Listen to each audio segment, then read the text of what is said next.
Welcome to the 6th installment of the lecture series Feminisms in the Digital Age, Transnational Activism in Germany and Beyond. Today's session is a roundtable with my colleagues Christina Scharff, Hester Baer, Maria Stehle, and myself, Carrie Smith-Prei. Pinar Tutsu couldn't join us, unfortunately, but will be available for discussion later and questions and feedback. I will turn over the table to Christina Scharff, who will start us out, and we will make short statements sort of about the things that remained in our minds following the lectures and red threads, questions, thoughts, and then we'll open it up for a discussion among ourselves and hopefully for further thought as you watch the series as this goes on. So thank you, and I'll pass it off. Hello, everybody. My name is Christina Scharff. You know me from the first lecture. I just wanted to thank my great collaborators for this lecture series. It was a lot of fun to do this together, and I'm sure we're going to discuss this more in the roundtable today. And let's start with some of my reflections on the kind of debates we've had. So, thinking about the lectures, I found that there was a common theme around the uneasy relationship between neoliberalism and contemporary feminist protest cultures, as well as the negotiations of differences in contemporary digital activism. And that was highlighted in Pinar's talk in particular, but all the other talks also touched on that.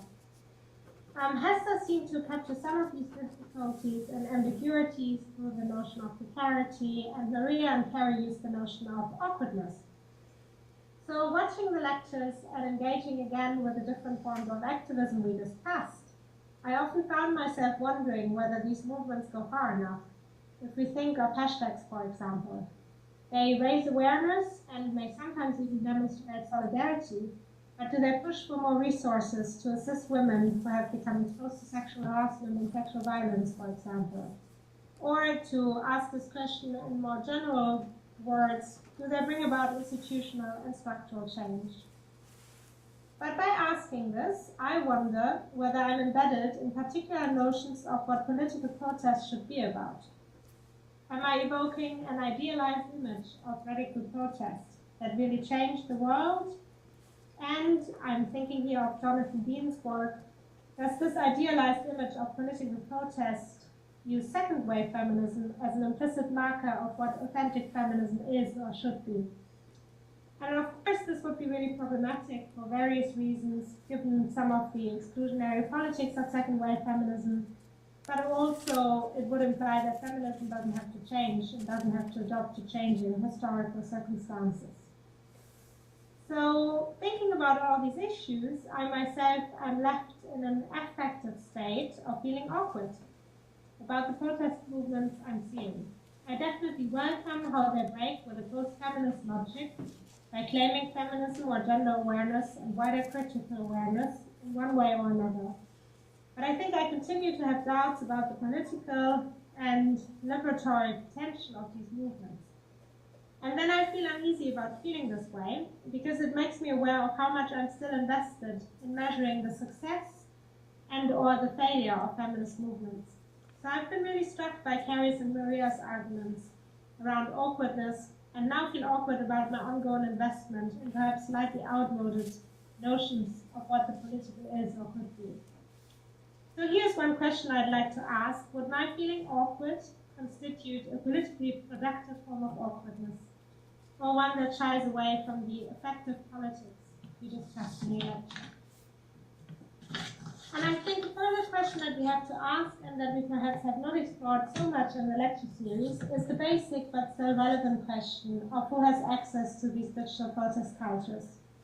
I presume somebody has internet access, but is also savvy in the use of technologies. And of course, you could say it's easier to do these things from home or work than it is to get there somewhere for a march or for a public protest. So I'm not saying that digital activism is necessarily any more exclusionary than other forms of activism, but I think we need to keep an eye on the exclusions that digital activism may also produce. Another issue that relates to this and this came to me when I heard Hester's talk on the notion of precarity. It relates to the sometimes precarious position of digital activists. So Pussy Riot is a prime example here, but I'm thinking more widely about the often very precarious nature of digital work. This does, of course, raise the question of whether activism has ever been remunerated and should be remunerated at all. And I don't know enough about that, and perhaps it goes too far to describe activism as a form of labor. So I'm raising this as a question. But I do think there's something to be said about the often rather celebratory discourses around digital activism. Forms of activism can be commodified. They make very good advertisements for Twitter and Facebook, to say the least. But they also speak to wider debates of how, for example, the Huffington Post got sold for lots of money, in part relying on the free labor of its contributors and so on. These debates on free labor have taken place in a slightly different field, which looks at digital labor more widely, and not necessarily at digital activism. But since we have also spoken about the wider neoliberal context, and because debates about precarity have, at least in part, taken place within wider debates on neoliberalism, I think it's a point worth thinking about. And then lastly, I think that we need to ask about the wider digital and transnational contexts in which these protest cultures exist. What is the response to digital feminist activism? How does digital activism coexist with other online practices, such as trolling and anti-feminist online activities, such as the Ich bin keine Feministin-Initiative organized by Junge Alternative für Deutschland, which Carrie discussed in her lecture.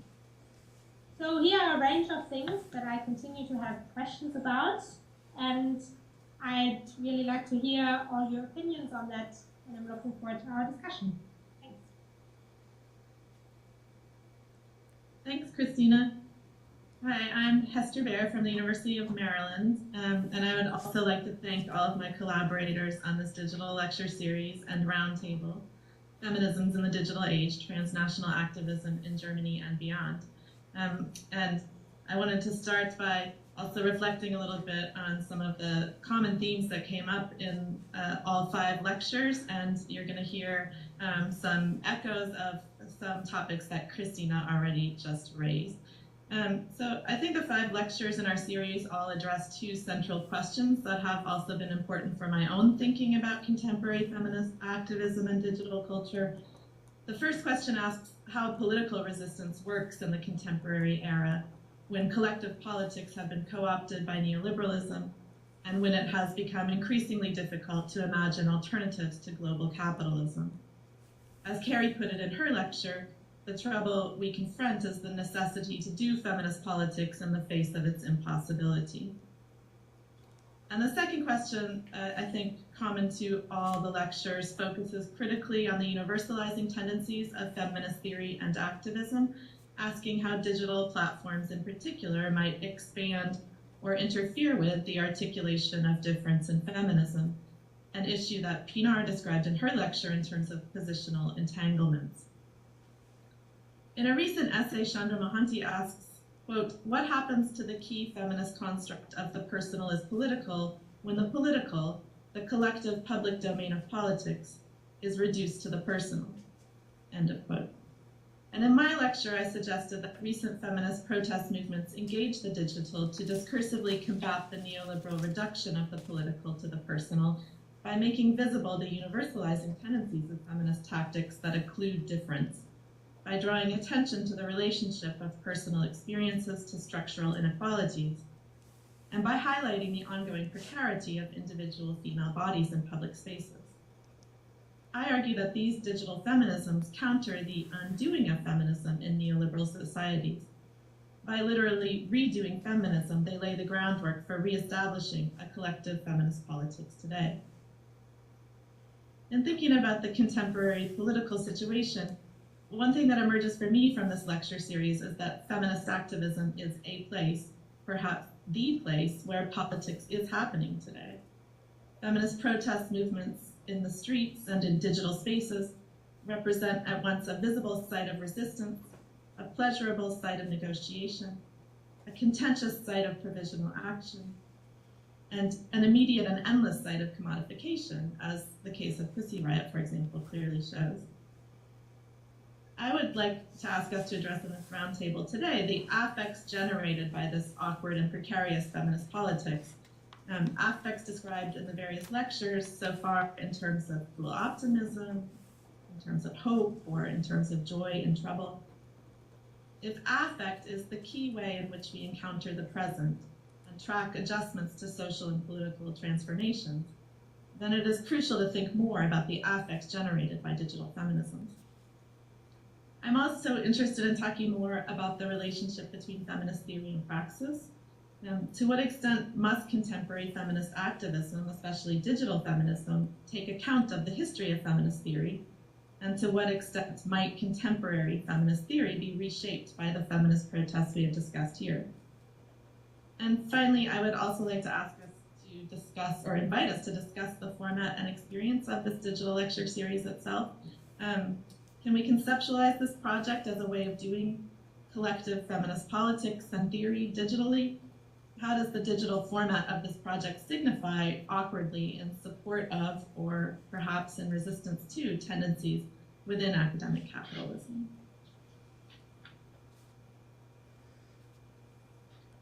Thank you, Hester.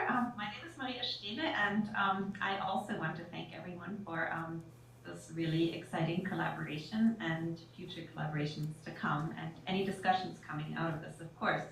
So in my statement, I'm going to pick up a few of the strands of our discussions, and I really with the hope that they will lead to maybe some concluding thoughts, but also more questions, of course.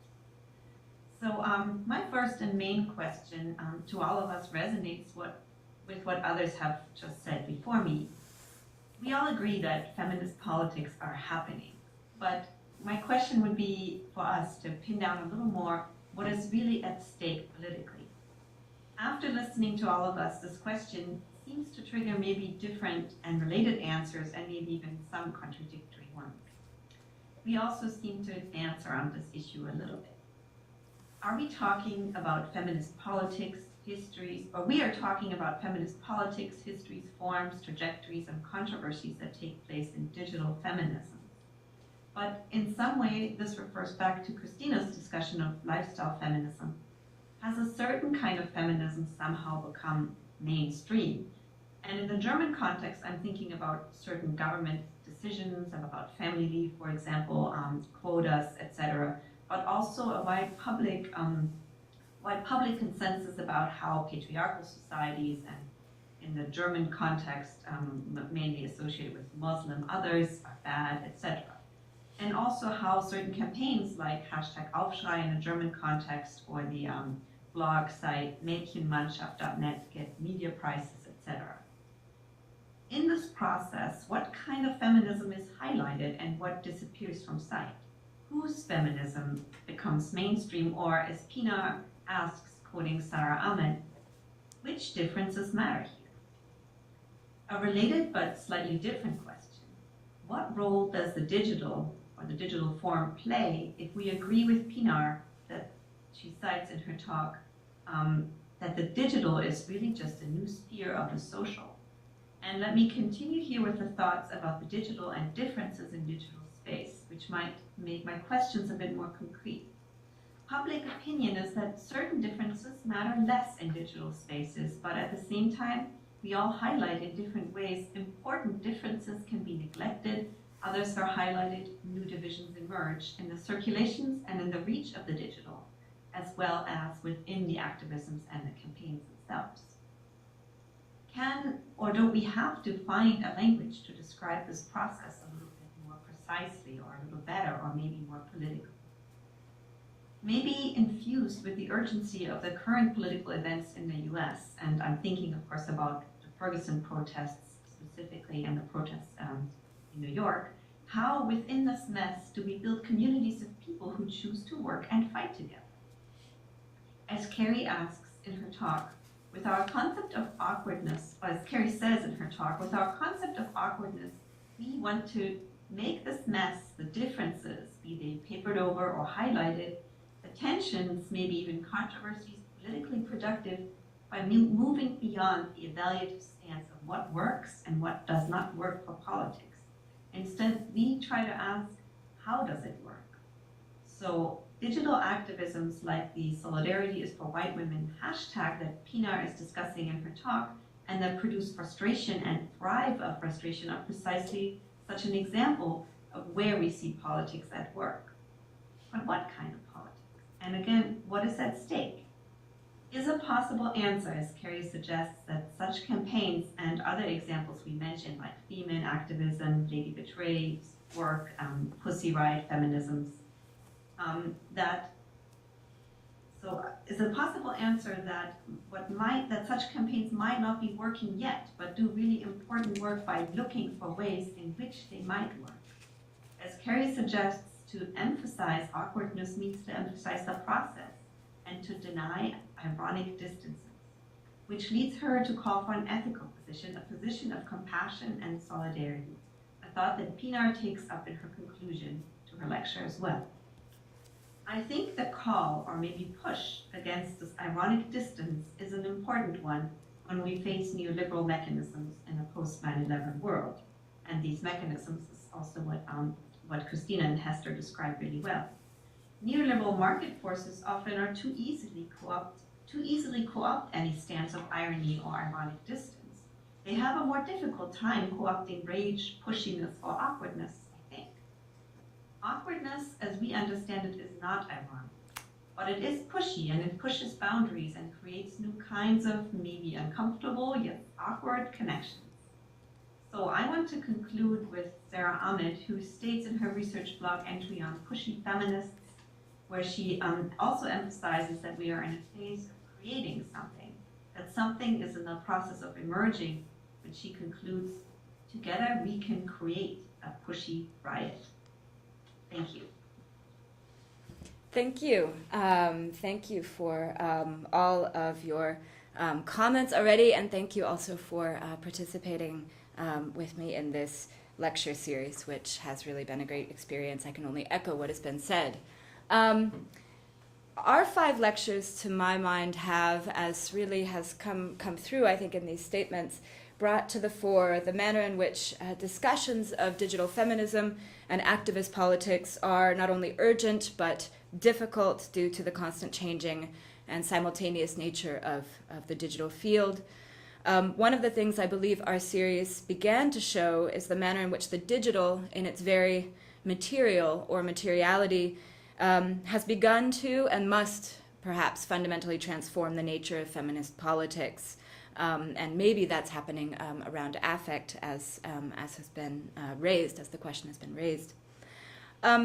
So I have 2 thoughts that remain here. Of course, they're not the only questions that I still have, as what you all have said really resonate with me as well.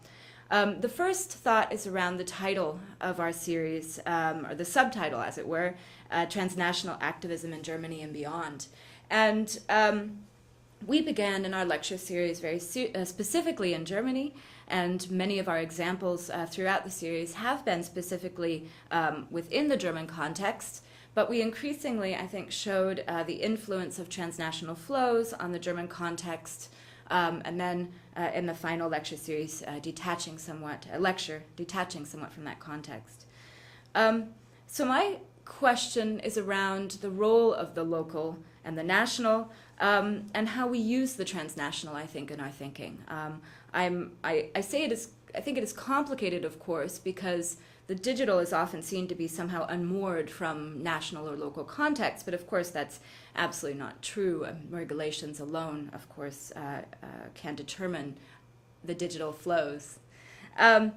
So there she is. So what I basically I don't believe that the digital is naturally a transnational space. So I guess my question is really, what do we mean by saying transnational activism, and can we maybe think about our use of the term transnational beyond mere replication of patterns co-option of discourses, does thinking about things transnationally also erect a type of binary thinking, sort of the national against the transnational, or perhaps the local against the national?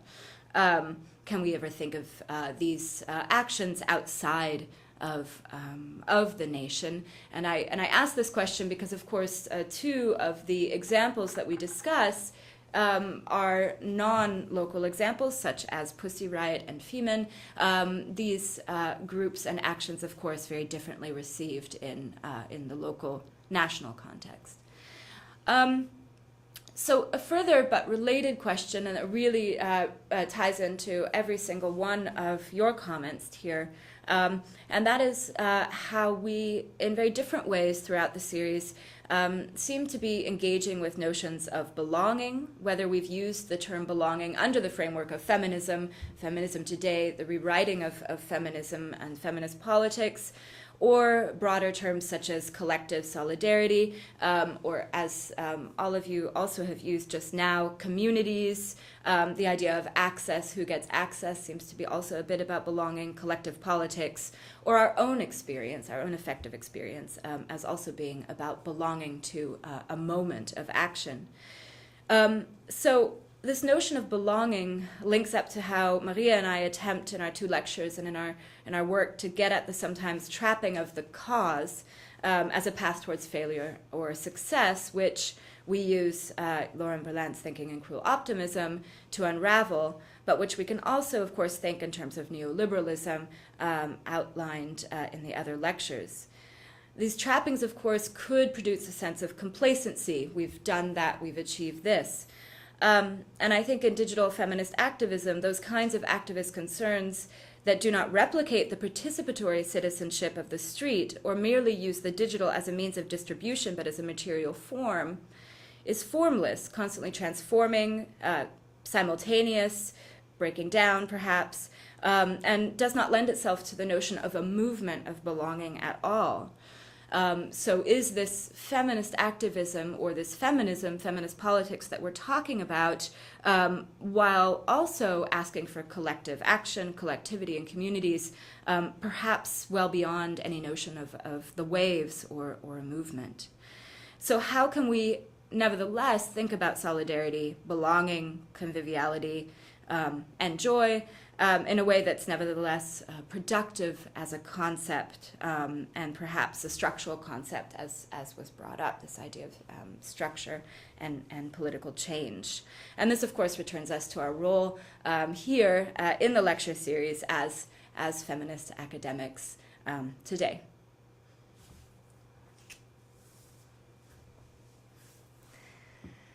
Okay. Thank you, Carrie. Thank you, Maria and Hester. I thought I could start by reflecting a bit on the experience of giving a lecture as part of this lecture series and taking part in the lecture series in good old feminist fashion, as in starting from a kind of self-reflexive stance. My experience of taking part in the lecture series has been twofold. So, on the one hand, I really enjoyed doing that with you, and there was a lot of email discussion, on what we talk about, but also scheduling and so on. So I felt very much a sense of belonging to a community.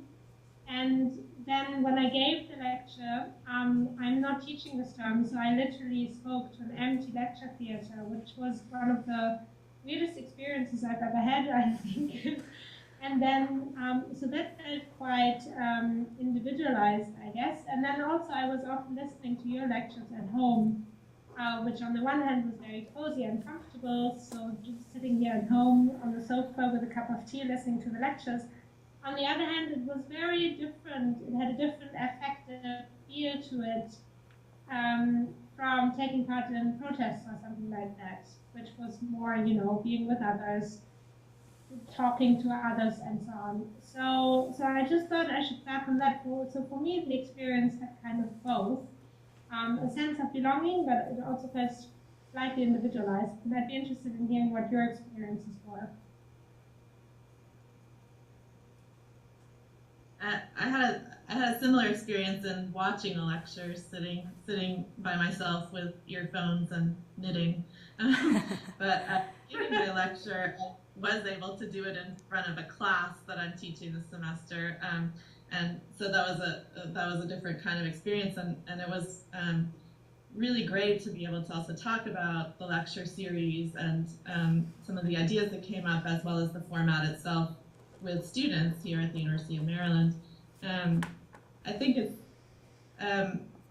one thing that I was hoping for, I think we were all hoping for, was to be able to start a conversation a little bit more in real time over Twitter and other digital platforms, and that's something that didn't really happen, didn't really take off in the same way that maybe we had hoped to do. And I think one thing about this kind of format is the asynchronicity, the attempt to create a real-time event versus the asynchronicity of allowing people to participate, watch, comment at different times. And so that's just something to think through in terms of the format.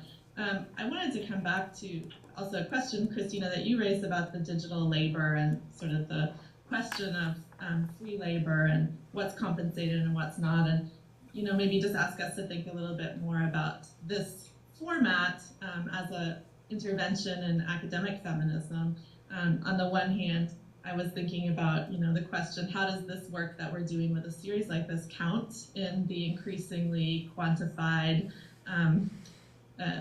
environment of academic capitalism? And on the other hand, thinking about how do we respond to the fact that digital projects are some of the most fundamental projects these days in academia, transnationally, I think. And, in German studies, for example, digital humanities seems to be like the only growth area in terms of, adding new postdocs or looking for what's considered fundable by agencies and things like that. So those are maybe two tensions a little bit in terms of thinking about how this work that we're doing counts or interacts with larger tendencies in academia today.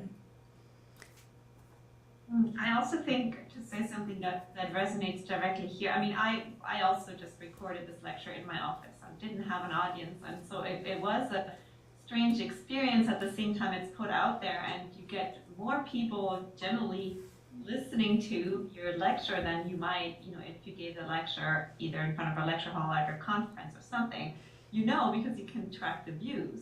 But at the same time, we didn't spur the discussion that maybe we were looking for. And I think that this is maybe a more complicated question of also authority, right? Where certain sort of more spontaneous seeming maybe forms in the digital seem to invite, this kind of commenting. Whereas we speak as academics from a certain position of authority, and we speak in a safe space, right?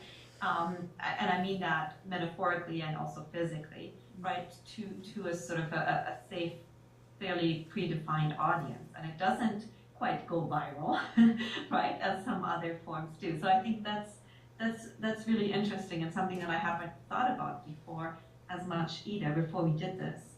Another thing I wanted to say is I do think that we're getting, not maybe to an answer, but to a point where we all see we have to think a little bit more when we talk about affect and politics in a sort of the digital age.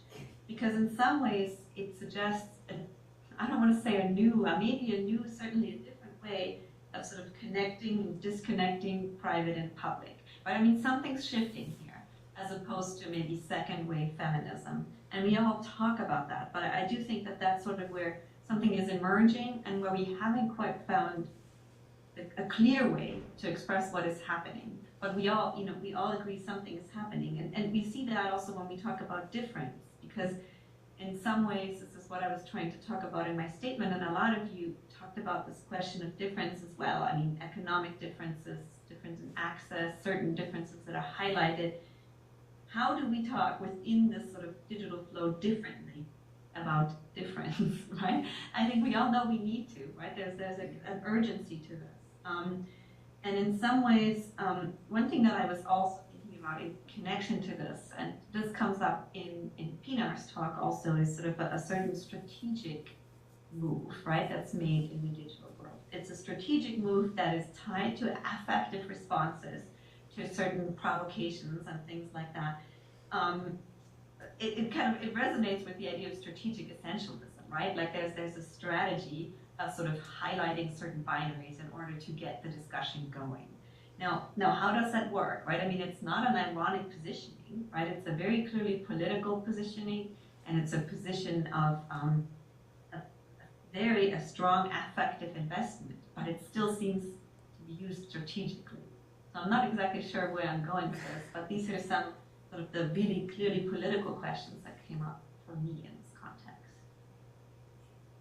Yeah, I like that thinking. I'd like to react to something you just said before, talking about the difference, and then maybe hopefully start thinking about strategic actions and strategic modes of thinking about difference, and that is thinking about this as a space, as a safe space for the conversation we're having. I think is a really important one, and also what you just said, Hester, about the sort of the labor that we're doing and the way in which sort of digital humanities or digital analysis seems to be the place where things are growing in academia, while at the same time, how does this count? And that brings up sort of thinking, of course, also around open access and the open access movement, not only in publishing, but also in coding, in feminist coding,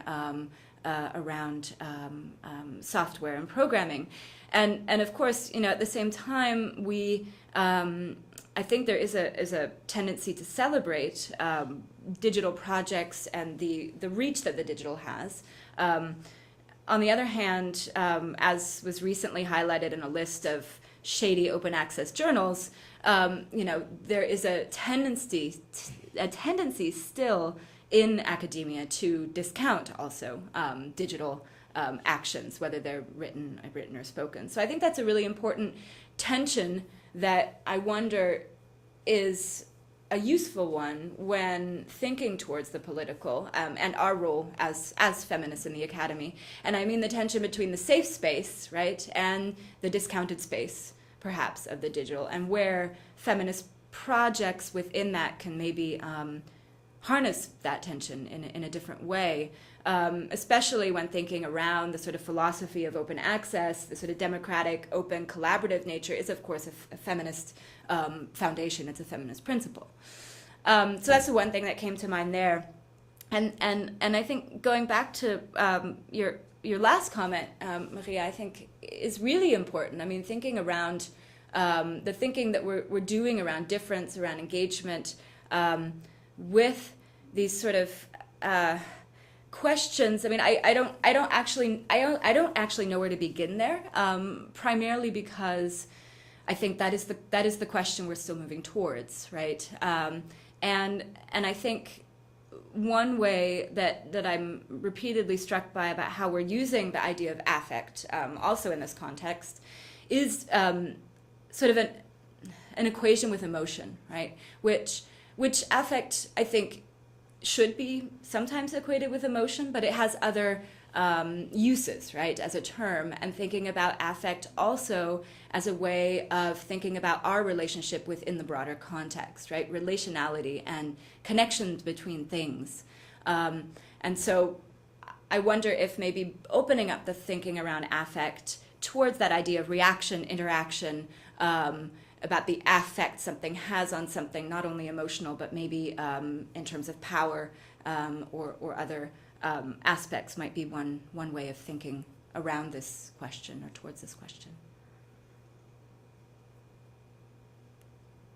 I mean, one thing that just occurred to me as you were speaking is that, I mean, maybe a more sort of concrete way to think about this is to say that it seems to be the case that there are certain things that, with the possibility of digital dissemination, people can't get away with it, right? I mean, they'll do certain things, and I mean, primarily in the context of feminism, I mean, like violence against women, but also, I mean, in another context, political context, racism, violence against Black people by police, things like that, all of that might be caught on camera and people can't get away with them anymore because there's a way in which they can reach a wider public that they couldn't before this was possible to this extent, But then at the same time, and this is where I'm thinking, how do we find the language? People get away with precisely being insulting, precisely being, doing all sorts of very, very nasty and very politically questionable things online all the time. The question becomes, So do you turn off the comments or not, right? I mean, is it a good idea to turn off comments or not? Sorry, I interrupted you. No, I mean exactly that, right? I mean that's sort of the more concrete way we can think about this, right? And that's why I wonder if some of the things that we're talking about really are strategic or not. I mean, and that's kind of where this question about theory and practice comes in, and this question of redoing, or this question of process. And I think the way that we all highlighted in one way or another, the significance of process is really important, because in a way, I think oftentimes these digital actions are not very strategic. They're precisely not strategic. They're precisely spontaneous, or they're precisely sort of working through, processing through, redoing in some way. They're moving towards or moving through, and they're so provisional oftentimes. So they seem to be maybe laying the groundwork or rendering something sensible to bring the affect back in, right? But not necessarily being very strategic about how they're doing it. It depends. I mean, I guess we have examples of, feminist performances that are obviously strategically aiming to find a new language. And then we had examples of more spontaneous actions, I think, or actions that some of the Twitter hashtags and things like that were kind of deployed without really having a clear sense of how they would work or where they would go. And maybe we need to be drawing some better distinctions about how these different kinds of actions can signify politically. I think you're right. I think in some ways, what Carrie and I talk about is kind of certain actions that also can generate, let's say, to return to our concept, generate awkwardness. They're not necessarily intentionally awkward. And in some ways, I think some of the examples, they don't have to start with anything strategic, but they can then have moments where they become strategic, and then they kind of, get this is the process, right? This is the movement we're trying to describe that's so hard to capture because of the way in which it's fleeting, right? But there can be these sort of moments when you think, well, is this strategic? Or posing the question about what that means if we think about it as strategically or not, right? I think they're being sort of vague about it. Some of them are being vague about it. I'm thinking about the solidarities for white women discussion that Pina had primarily, because that was her example where she talked about strategy to some extent. But I think that could apply to others as well. Femin, I think, right, that would be a way to kind of complicate the discussion about Femin further.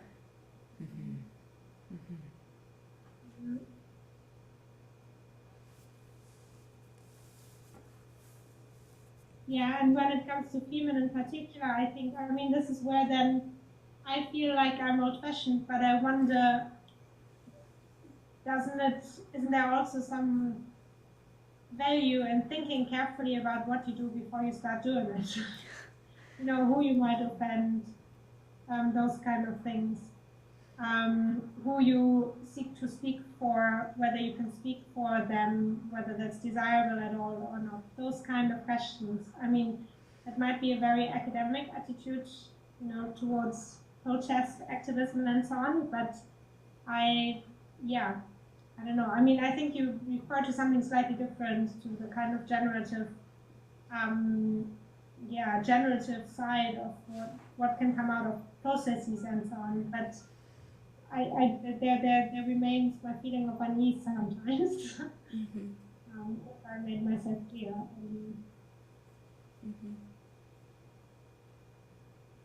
But I think that Yeah, sorry. Sorry, in Right. some ways my argument would be precisely that they can't always get away with it anymore, right? Like, Yeah. I mean, like thinking of the new mode, that then there would be counter protests that co-opt part of their, co-opt part of their aesthetics, and the hashtag Smith-Prei is an example that we're using against, the protest against. So in some ways, you could think backwards from there historically and say, well, wouldn't protests have to be planned out more? But you can also think forward and thinking, okay, well, precisely the moment where they can't get away with it anymore is where it becomes really interesting, and maybe productive, or maybe not. That's the next question. Yeah. Carrie, sorry. No. I was just, as you were talking and thinking, of course, about Femin, and one of the questions that sort of come to mind, which itself is an awkward question, and that is sort of we've all in different ways talked about neoliberalism, especially Christina and Hester in your talks, and neoliberalism is often in this context, particularly in the academic context, seen obviously very negatively or has negative consequences. But I'm wondering now, thinking about towards this sort of last statement that you made, Maria, in your statement about pushy feminists, using Ahmed, Femin, of course, are pushy feminists. I mean, they're very much out there. And I'm wondering, actually, whether we need neoliberalism. Absolutely. I mean, if in order to get to the political, whether feminism, feminist politics today are absolutely dependent on neoliberalism. I mean, not only do they uncover, but they absolutely need the neoliberal model in order to travel, in order to be, Pussy Riot headgear purchased and posters purchased. Is that necessary in order to then, in the next step, get to the political? That is, are the mechanisms of capitalism absolutely necessary in order to travel, in order for these feminist movements to become political, even if maybe at that core we have that pushback, say, against Femin, what are they doing really, and how political are they? But do we need to get that sort of commercialism in order to get to the political? And that's another way we talk about awkward positioning as in like within and against. Right. Mm-hmm. Mm-hmm. Well, it's not like there is no outside necessarily. No. But I mean, that's why I think the paradigm of precarity or the paradigm of awkwardness that you suggest are both helpful for thinking about, how to take advantage of a structure of opportunity, or how to think about the affect that's generated that might make something sensible or visible that otherwise would remain, shrouded, because the question of what is outside or how does resistance form is so difficult to pin down in neoliberalism, right? Yeah. Yes, and I think there might be a slight difference between, capitalism and neoliberalism more specifically, or at least in the way I think about neoliberalism. And I mean that digital protest movements, that they rely on global flows of capital, media, information, and so on. And I think that's one thing. The other thing I think more specifically in relation to feminism is that kind of whole neoliberal idea that individuals, can do it for themselves, have responsibility to do everything for themselves, manage their lives as if they were an enterprise and so on. And as Hester has argued, that's something that is challenged in part through hashtags by re-establishing that connection between the individual and wider social structures and so on. But so I think that there are slightly different things, and I'd be wary of forms of activism that uncritically incorporate the neoliberal model, as in, I'm a feminist because I have the choice to do whatever I want, be that wearing lipstick, having cosmetic surgery, or whatever. Those kind of very flat accounts, I find them problematic. So, yeah. They are, but they point to exactly the problem. So, are they necessary? Do we still need those kind of flat accounts? I guess I'm asking somewhat provocatively, and maybe not very productively, but.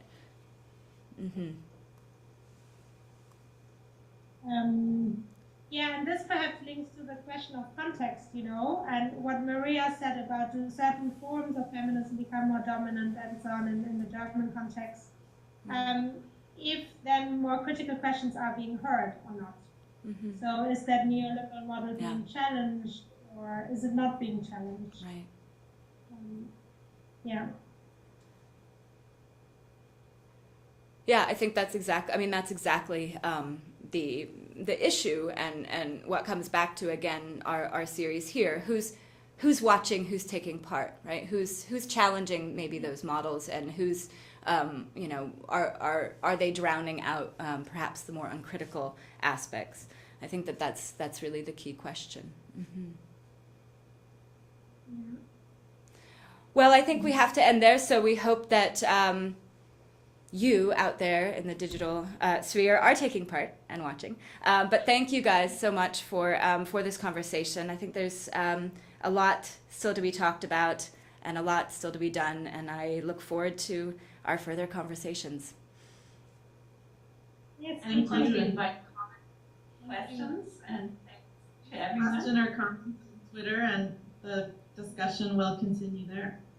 Absolutely. Yes. Thanks. Thanks. Thanks.